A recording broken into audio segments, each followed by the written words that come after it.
वक्त हम जा रहे हैं 28 और शाजी ड्राइव कर रहे हैं।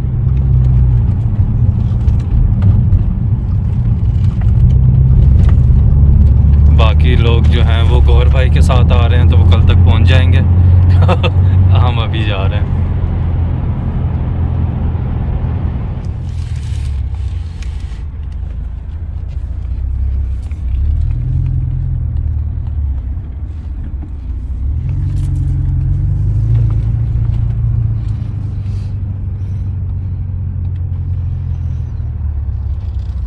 इस वक्त हम ढूंढ रहे हैं गौहर भाई और मुराद भाई को, क्योंकि वो बेबी बन गए और गुम हो गए।